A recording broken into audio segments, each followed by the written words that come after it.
Boa noite a todos os presentes, sejam muito bem-vindos ao Centro Espírita Jesus de Nazaré. Boa noite também aos nossos amigos internautas. Agradecemos a presença dos nossos facilitadores Irley Souza, Ives Facuri e Vicente Cardoso, que estarão junto a nós facilitando o nosso estudo de perguntas e respostas de hoje. Boa noite para todos. Sejam todos muito bem-vindos a esta casa, a este momento, esta casa de oração, essa oficina de trabalho, essa sala de aulas. As boas-vindas aos nossos amigos internautas, que possam fazer bom proveito das informações que aqui serão discutidas nessa noite.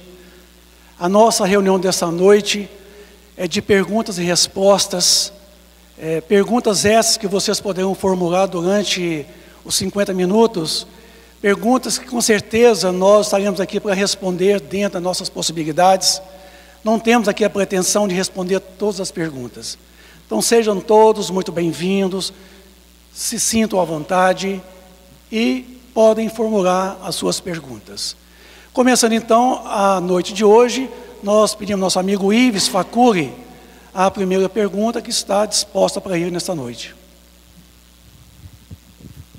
Boa noite a todos. Satisfação para a gente estar aqui novamente. A primeira pergunta diz o seguinte: boa noite, gostaria de saber se as pessoas que trabalham na área da saúde, socorristas, têm uma equipe espiritual que trabalham juntamente com eles, e se podemos sempre pedir ajuda a eles, mesmo não os conhecendo. Obrigado.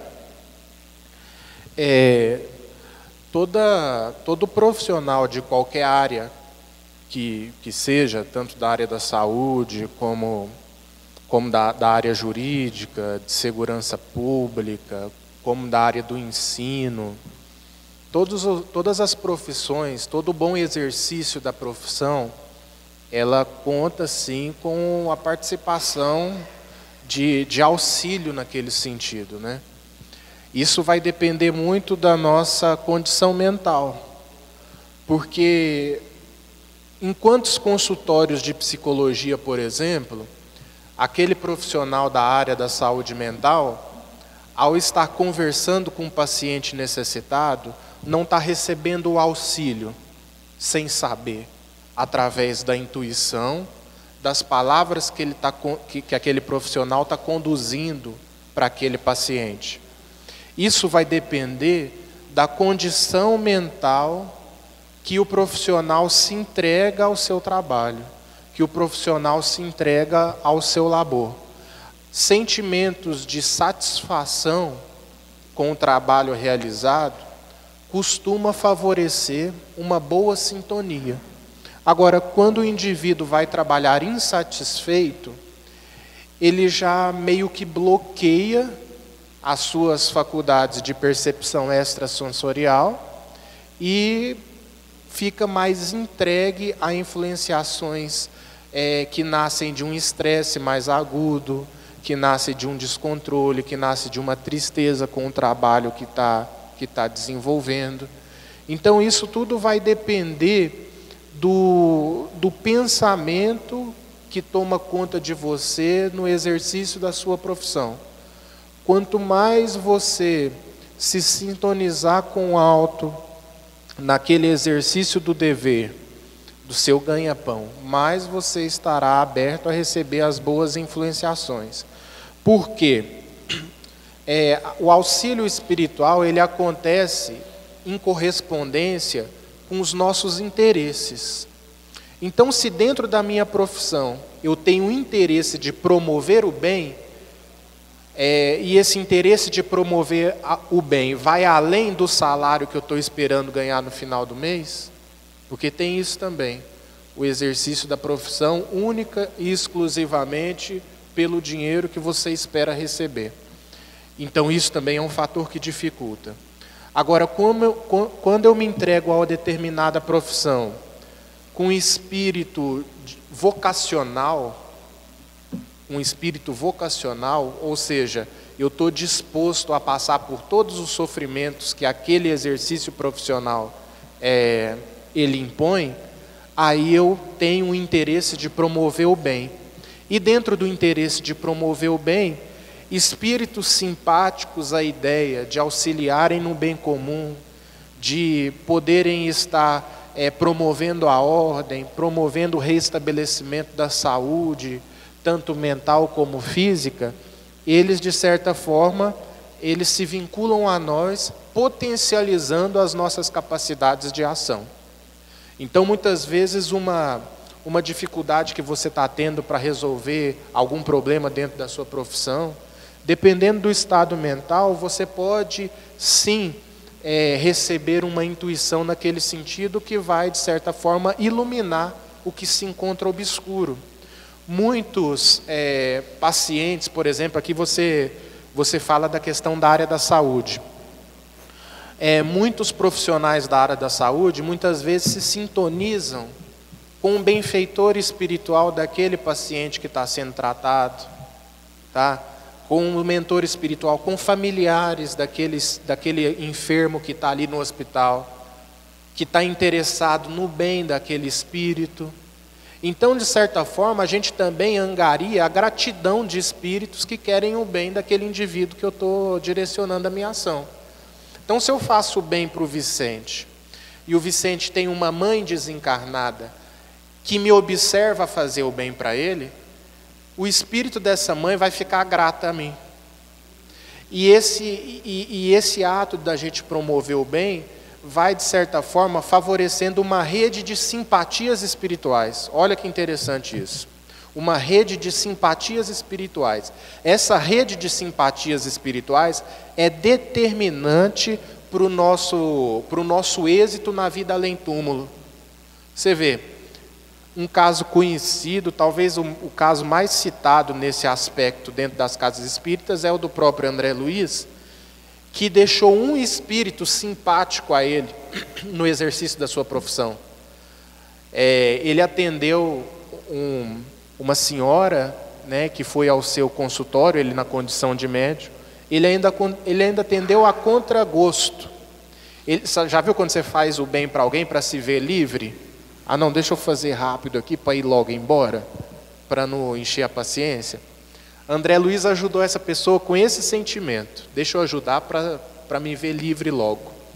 Só que esse espírito atendido por ele na condição de médico, nunca se esqueceu dele e ficou extremamente simpático a ele, porque nutria uma gratidão pelo aquele gesto dele na condição de profissional, fez para com ela. As orações dessa senhora que desencarnou foram preponderantes, foram determinantes para poder estar auxiliando ele quando ele foi para o umbral. Então veja que o exercício do bem, aonde a gente está inserido, ele favorece essa rede de simpatias, com mães desencarnadas, com familiares, com mentores espirituais de outras pessoas. Agora é importante dizer, já para finalizar minha fala, a gente tanto pode se sintonizar com espíritos interessados em promover o bem, como também nós podemos sintonizar com espíritos não interessados em promover o bem, pelo contrário, interessados em prejudicar as pessoas. Isso tudo vai depender do meu estado mental quando eu me entrego ao exercício de uma profissão. Então, muitas vezes, por negligência, eu levo algum paciente na área da saúde a óbito, por negligência, por não estar bem sintonizado naquele momento ali. Então, a gente pode se sintonizar tanto com o alto, como nós também podemos nos sintonizar com forças que não desejam promover o bem. Eu falei que eu posso me sintonizar com a mãe do Vicente, que vai ficar grato a mim, mas eu posso me sintonizar também com o inimigo espiritual dele, dentro da minha condição mental, dependendo da minha condição mental. E aí as antipatias, elas começam a nascer no ambiente de trabalho. A gente começa a dificultar o clima do ambiente de trabalho quando a gente não vigia os nossos pensamentos. E uma forma de vigiar os pensamentos é observar qual é a natureza dos pensamentos que ocupam a sua estrutura mental durante o dia. Você vê o que você mais pensa durante o dia. Tem 24 horas seu dia. Qual que é a qualidade dos seus pensamentos? O que mais te vem à mente nessas 24 horas? Quando você analisa o que mais te vem à mente nessas 24 horas, você tira uma base de se você está bem sintonizado ou se você não está bem sintonizado. É só você ver a qualidade dos seus pensamentos, observar. Será que eu estou pensando em algo que vai além da vida material? Ou será que eu estou pensando só no ganha-pão? Eu estou pensando só na satisfação dos meus prazeres? Eu estou pensando só em coisas terra a terra? Ou meu pensamento ele consegue transcender um pouco as questões materiais durante essas 24 horas? E isso vai nos servir de norte para uma autoavaliação mais precisa. Sirlei. Boa noite a todos, que a paz de Jesus esteja conosco.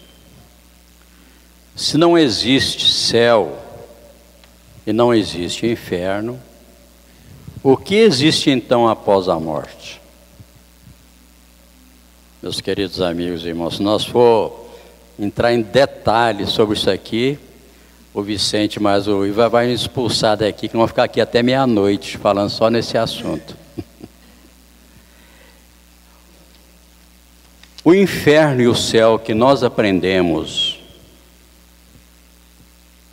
através das filosofias dogmáticas e séculos, onde foi colocado esse inferno, que Deus criou o inferno e criou o céu.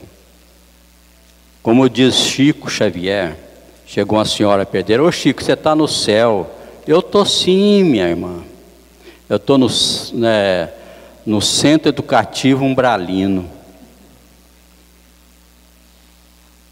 Vocês imaginam que Deus, pergunta número 1 do Livro dos Espíritos, que é Deus? Inteligência suprema, causa primária de todas as coisas.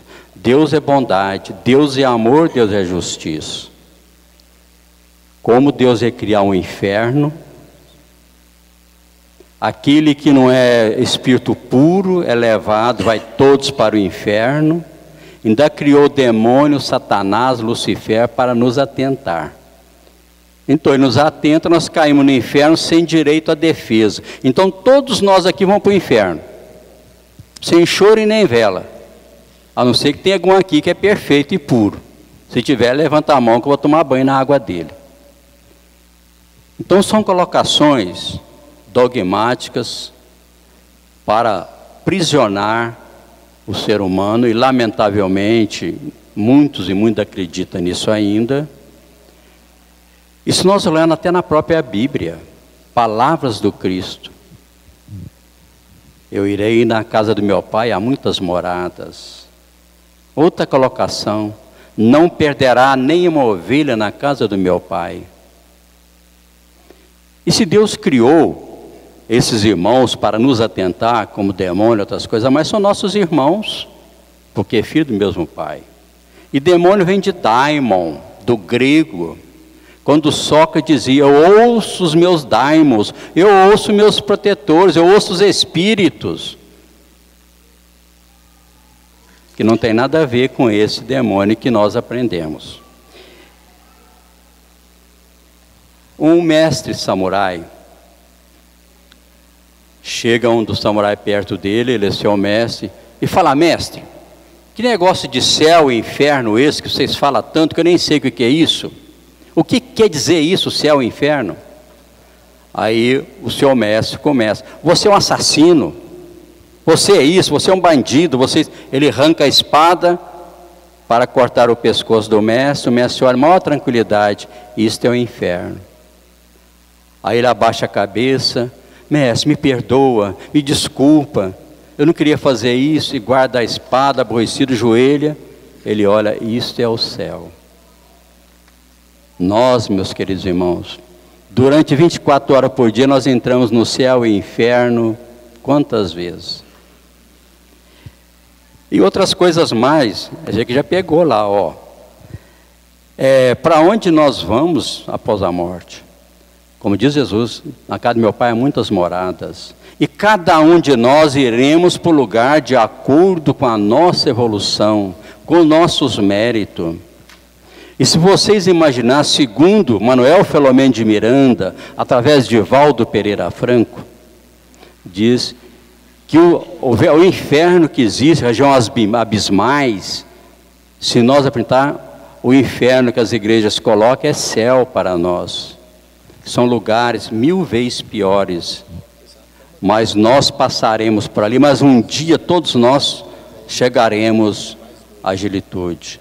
E cada um de nós vamos para regiões, como tem a região umbralinas, são vários patamares da região umbralina, os vales dos suicidas, e nós iremos temporariamente para, de acordo com a nossa evolução, a nossa parte moral, para essas regiões. E para vocês terem uma ideia, tem irmãos que desencarnaram há mais de 2 ou 3 mil anos, que vivem nas regiões abismais, e grande parte dos líderes religiosos são os senhores das trevas, que nós aprendemos como demônio e outras coisas mais. Então, é nós prepararmos, passar a vivenciar o ensinamento de Jesus, porque todos nós um dia chegaremos à angelitude e chegaremos na felicidade plena. Vou falar muito mais não, senão ele me bate. Expulso da mesa. Bom, boa noite. Quero saber se nós já estamos vivendo num mundo de regeneração e como será de agora em diante. É muito relativo. Muitos talvez já estão vivendo a condição de regeneração, mas nem todos. Porque o mundo aqui é subjetivo. Então, a situação de estar vivendo ou não depende de cada um. Entre essa humanidade toda, que nós temos 8 bilhões aproximadamente encarnados, certamente nós temos muitos vivendo um mundo primitivo, muitos estão vivendo ainda um mundo de expiação e provas, e muitos já estão vivendo um mundo regenerador. E talvez alguns vivendo um mundo ditoso, que é o mundo feliz. Então, vai depender de cada um. A era da regeneração social já começou. Agora, depende de cada um estar vivendo ou não esta era da regeneração, porque é individual, é de cada um. Não é assim todo mundo, num passe de mágica, passa a viver este ou aquele mundo. Não, é individual. Por isso que, entre nós aqui agora, 2 pessoas podem estar de braços dados, andando uma ao lado da outra. Uma experimenta a sensação da luz, da felicidade, o outro das trevas, da amargura, do sofrimento. Está lá no livro Céu e Inferno, no capítulo 3, na onde vai responder para vocês também muitas coisas que o senhor Irlei colocou a respeito. O que é céu? Para onde nós iremos quando daqui partirmos? Então, capítulo 3 do livro Céu e Inferno. Já estamos vivendo sim, muitos de nós, mas nem todos nós está vivendo esse mundo regenerador.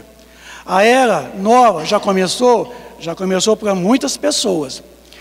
E, em parceria com esta, sabemos que os adeptos das teorias do fim do mundo, assim como os sensacionalistas, acentuam as notícias vinculadas nas várias mídias, diante do quadro atual em nosso mundo e da filosofia do medo, como controle de massas, como nos portar, como espíritas e cristãos, diante deste momento tão conturbado. Amigos, nós estamos vivendo um momento de uma verdadeira convulsão social, na onde todos os nossos valores estão invertidos. O certo está errado, o errado está certo. Com isso, a gente passa a perceber que desde muitos séculos atrás, o homem sempre acreditou no fim do mundo. E nunca haverá o fim do mundo. O mundo jamais acabará. O que na verdade existe, algumas teorias, com o fim dos tempos. Fim de tempos é uma coisa, fim de mundo é outra coisa. O mundo não acaba. O mundo, ele opera por um processo de transformação. fim de tempos, tempos velhos, novos tempos. O tempo muda o tempo todo. É uma constante universal. Com isso, o que vai acontecer é esse fim de tempos, tempos velhos. E nessa conturbada evolução da humanidade, tantas e tantas teorias surgem querendo o fim do mundo. Por exemplo, o mundo já acabou não sei quantas vezes. Sábado passado, agora dia 23, o mundo acabou de novo. Vocês não viram, não? Vocês estão sentindo que vocês estão vivos ainda? O mundo acabou dia 23 de setembro. Estava aí na internet aí. Alguém associou o capítulo 12 do Apocalipse de João a um alinhamento de alguns planetas. E tirou a conclusão que haveria sábado, o fim do mundo acabaria. E acabou para vocês? Gente, o mundo não acaba. O planeta pode até deixar de existir, mas o mundo jamais deixará, porque o mundo ele pré-existe e pós-existe. O planeta pode deixar, ele pode acabar agora, mas nós continuaremos existindo. Como conviver com todo esse quadro de um controle de massas, aonde o medo é um controle de massas, aonde os países mais poderosos usam o medo como controle de massas? Vocês estão vendo aí o continente norte-americano interferindo lá no continente asiático, certo? Usando do medo. Eu tenho bombas atômicas que destroem vocês não sei quantas mil vezes. Nós também tem. E fica esse bate-boca, essa disputa de poder, que na verdade, isso não funciona. Então o mundo fica vendo isso nas mídias, na internet, na televisão, e todo mundo está querendo um momento que tudo faz assim, pum. Porque está tão cheio de dívidas, que não está tendo jeito de pagar, que se o mundo acabar agora vai ser bom para todo mundo. A gente está tão complicado com a esposa, com a namorada, com a namorada, você vai ter que pagar pensão em mentiras, está todo mundo desejando que o mundo acaba. E acaba comelado, para todo mundo morrer bem docinho, bem gostoso. O mundo não vai acabar. No livro Obra Póstuma de Allan Kardec, os Espíritos nos falam uma coisa que eu acho de suma importância. Ele fala o seguinte, que o final dos tempos, os sinais dos finais dos tempos não viria do céu. Não viria do céu. Eles garantem que o sinal do final dos tempos virá das entranhas da sociedade. Das entranhas da sociedade. Que a revolução que se opera não é nas entranhas da terra. E no capítulo 18 do livro A Gênese, de Allan Kardec, está muito bem explicitado que já não são mais as entranhas da terra que se agitam, mas da sociedade sim. Então, a reforma que se opera, a revolução que se opera é única e puramente moral. Então, é na condição moral das criaturas é que haverá essa grande convulsão, essa troca de valores, e que nós haveremos de realmente avaliarmos qual o melhor valor a adquirir. O materialismo exacerbado está nos levando ao excesso de violência.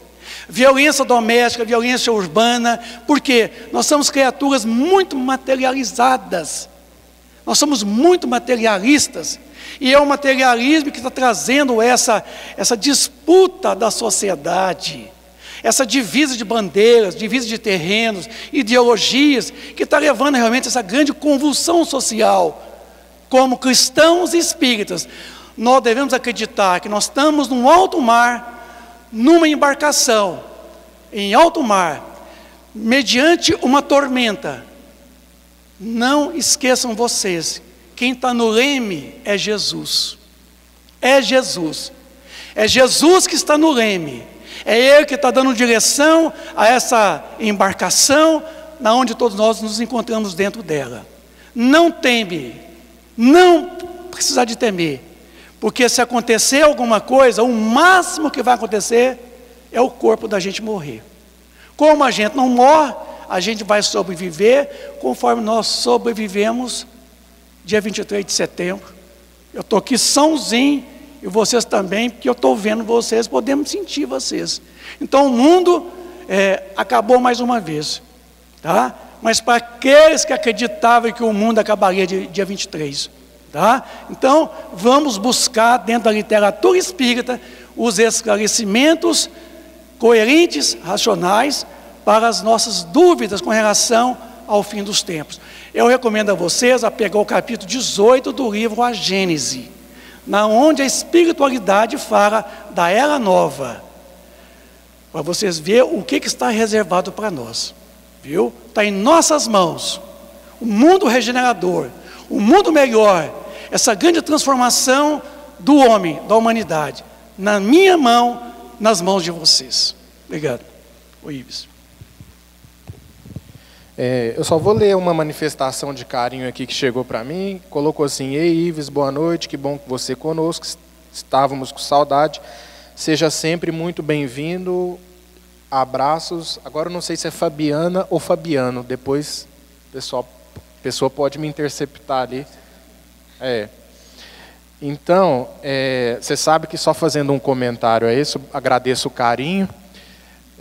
A gente talvez não esteja atuante aqui, mas em outros centros a gente está trabalhando, porque, como se diz, cada dia da semana a gente está rodando, atendendo a demanda dos centros espíritas. E então, quem quiser ver ele, assista o programa Nova Era, todo sábado, 9h30 da manhã, aí vocês vão vê-lo. Sábado, 9h30 da manhã, a gente está lá na TV Candidez também. Só uma palavrinha sobre isso aqui, esse compromisso. Às vezes a gente pensa que está trabalhando muito e tal, e quando a gente não vigia, às vezes a vaidade toma conta e a gente já se acha portador de inúmeras qualidades, né? Mas é o contrário. Eu estava refletindo, é o contrário, sabe, Vicente? Não é desanimando vocês, não?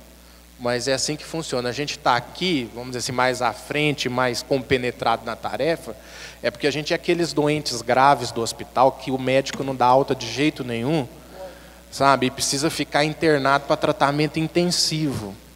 Então, toda vez que você vê assim alguém compenetrado, trabalhando dentro de uma casa espírita, talvez esteja nessa condição. Brincadeira, tá, gente? Depois as pessoas acreditam nisso. Esses dias eu estava fazendo uma palestra, e eu acabei de fazer a palestra, chegou um senhor perto de mim e falou assim: eu tenho um filho da sua idade, parabéns pela palestra, mas eu não queria que meu filho fosse igual a você, não. Ele virou para mim e disse dessa forma. Eu falei assim: mas por que você não queria que seu filho fosse igual a mim? Porque eu quero que ele aproveite a vida. Eu quero que ele aproveite a vida. Eu acho que ele olhou para mim e viu um padre, né? Não, gente. Uma pergunta aqui muito interessante, diz assim: por que não consigo desvincular de uma pessoa, se tanto eu como ele somos casados com outras pessoas? Existe obsessão ou será alma gêmea? O mais provável é que seja obsessão, mesmo porque a alma gêmea não existe. Existe a alma algema, que é diferente, que é quando a gente deixa a paixão desenfreada tomar conta, e aquela paixão desenfreada, na verdade, vira uma algema que te prende de uma maneira negativa a uma pessoa. E essa prisão de uma maneira negativa a uma pessoa é sempre fruto de paixão. Tem um filósofo francês que chama Blaise Pascal. Ele tem uma frase que diz o seguinte: quando a paixão nos domina, a gente corre alegremente cegos para o precipício. Então é dessa forma mesmo. A paixão, ela nos alegra, ela nos incendeia, mas ao mesmo tempo ela nos cega. Porque a gente precisa fazer uma distinção entre amor e paixão. O amor, ele é fruto do tempo. Ele é fruto do tempo. Aquela frase que diz amor à primeira vista, isso aí é coisa de conto de fada. É conto de fada que nos diz isso, e a gente continua acreditando depois de grande. Eu estava lendo um trabalho de um psicólogo, que ele estava analisando a devastação na psique humana que os contos de fada eles provocam. Porque o ser humano ele assiste o conto de fada, então a menina ela fica analisando ali naqueles desenhos ali, quando é criança, o príncipe encantado, sem falha nenhuma, que vai chegar em um momento da vida para fazê-la feliz. E a criança, ela cresce, e isso são mensagens que vão para o inconsciente da criança. E ela continua reproduzindo na idade adulta essa mesma espera, que gera uma carência nem sempre saudável. Então ele estava fazendo um estudo do impacto dos contos de fadas na psique humana. E é uma coisa que a gente tem que vigiar realmente, porque muito daquilo que nos foi passado durante a infância, a gente de maneira inconsciente continua reproduzindo a vida toda. Então, como você é casado, o companheiro que você admira também é casado, e vocês se desejam aí, o que acontece? Um dos passos que eu considero que seja assim, mais indicado nessa situação é você procurar se sintonizar com o alto, a fim de que você obtenha a resposta da sua própria consciência. É muito difícil a gente chegar aqui e aconselhar alguém nesse sentido. Mas eu acredito que se você deixar se conduzir pelo bom senso, pelo discernimento, e adotando para você nesse momento uma máxima de Jesus que diz o seguinte: não faça ao outro aquilo que não deseja que o outro te faça, eu acho que com essa máxima você vai poder se orientar bem. Então, se a pessoa é casada, se a pessoa tem uma família constituída, se imagine no lugar dela, tente se transportar. Isso aí se chama altruísmo. Altruísmo significa a capacidade que o ser humano tem de se transportar, se colocando no lugar do outro. Se colocando no lugar do outro. Agora, se a paixão não te permite fazer isso, talvez um processo de obsessão já esteja estabelecido, sim. A gente não pode negar, não. Porque o processo de obsessivo, ele abafa todas as nossas nobres aspirações. A gente tem uma dificuldade tremenda de se sintonizar com o alto nos processos obsessivos. Então, essa questão de alma gêmea, eu digo a você com toda certeza, você pode descartar. A questão de alma gêmea não eu posso colocar isso com toda certeza, porque alma gêmea não existe. Allan Kardec fala sobre isso no Livro dos Espíritos. Não existe aquela cara metade, nós somos individualidades.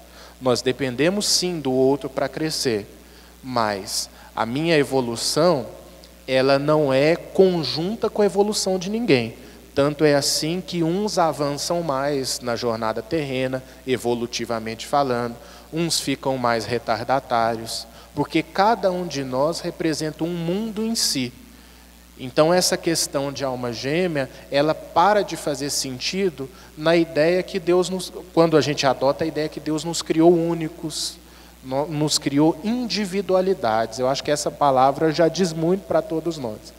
Então é sempre um momento nessas circunstâncias que a paixão ela busca tomar conta de nós, da gente parar, da gente poder refletir, se colocar no lugar do outro, reconhecendo que o amor verdadeiro ele é fruto do tempo.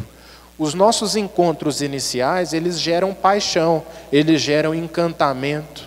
Isso que a gente tem, o encantamento que a gente tem para com alguma pessoa, muitas vezes por fatores estéticos, por fatores intelectuais, isso aí se aproxima muito da paixão. Não é amor, não corresponde ao amor, porque o amor é aquele que, mesmo reconhecendo as agruras da individualidade do outro, escolhe o outro para si, reconhecendo as falhas do outro, reconhecendo as potencialidades. E nos nossos primeiros encontros, a gente não se revela por completo, a gente vai se revelando com o passar do tempo. Essas nossas impressões iniciais, no contato que a gente tem com outras pessoas, elas são muito ilusórias, elas são muito evanescentes. Às vezes a pessoa aparenta ser uma pessoa boa e não é, porque só o tempo revela a real personalidade de alguém. Vocês podem estar olhando para mim aqui e falar assim: nossa, como a gente costuma ouvir, que menino bacana, né? Beleza, que menino bacana. Por quê? É uma primeira impressão. Só que você não pode basear nessa primeira impressão, porque se fecha as portas desse centro aqui, e aí a gente vai começar a vivenciar aqui um reality show. Vai ter que ficar aqui durante 6 meses, vocês convivendo comigo. Lá para o 3º, 4º mês, talvez vocês estejam querendo correr de mim, correr de perto de mim, porque o tempo vai revelando aspectos da nossa personalidade que a gente busca camuflar para o nosso convívio social, para que o nosso convívio social aconteça de uma maneira mais equilibrada, mais satisfatória, a fim de que a gente possa, muitas vezes, obter a aceitação do grupo. A gente camufla alguns aspectos da nossa personalidade. Só que o tempo desfaz todas essas camuflagens. E é por isso que o amor é fruto do tempo. É fruto do tempo. O aconselhamento que a gente podia te dar nesse sentido, então, é buscar se colocar no lugar do outro, trazendo novamente aquela máxima de Jesus, repito, não faça a outro aquilo que não deseja que o outro fizesse a você. Eu acho que isso pode nos orientar bem na vida, sabe?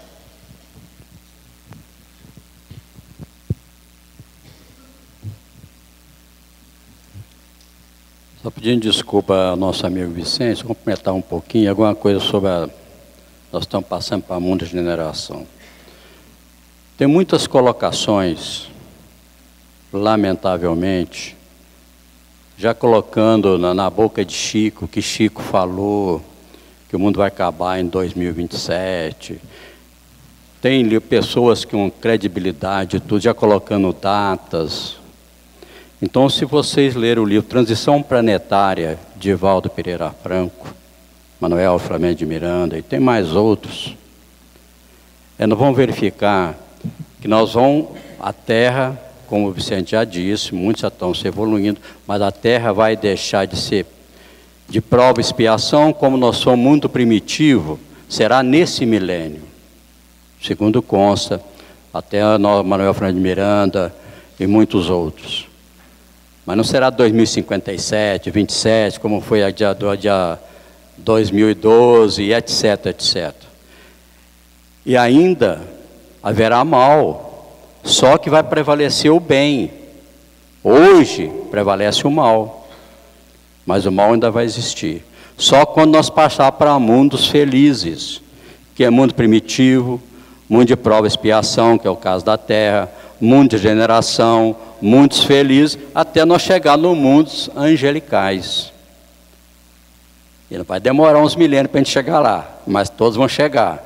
Vão ficar ao lado de Francisco de Assis, ficar ao lado do Vicente lá e tal, né? Nós vamos levar ele para ele aprender mais um pouquinho com a gente lá. Então, só essa colocação, que tem muitas colocações aí que são colocações, nós temos que respeitar, mas quem falou? Nós temos que analisar isso com carinho. Doutrina espírita, fé raciocinada, não é fé cega. O Irley falou isso, não. Onde é que o Irley tirou? Aonde está escrito isso? Tá bom? Quando desencarnamos, a retornada de consciência é instantânea. Vou fazer igualzinho foi falado aí no CETESP. Depende. Né? São coisa muito rara. Nós já participamos, nós dirigimos reuniões mediúnicas, muitos anos, aonde nós viemos, Ipatinga, irmãos que já manifestaram Deus da época de Jesus, achando que estão num corpo físico até hoje, cinturão e tudo. Então depende da evolução espiritual de cada um. E mesmo instantânea é coisa muito rara. Segundo consta até o próprio Chico, quando o Chico desencarnou, veio uma mão de luz e o levou. E levou em sonolência, dormindo. E como tem casos que nós já lemos muito a respeito, tem irmãos que acompanham o seu funeral. E tem uns até hoje, depende da evolução moral.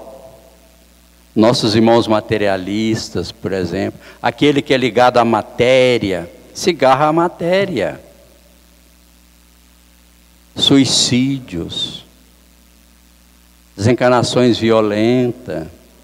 O suicida, então, lê Memória de um Suicida, Vales do Suicida, que vocês vão ver. E vamos observar que não é suicida indireto, não.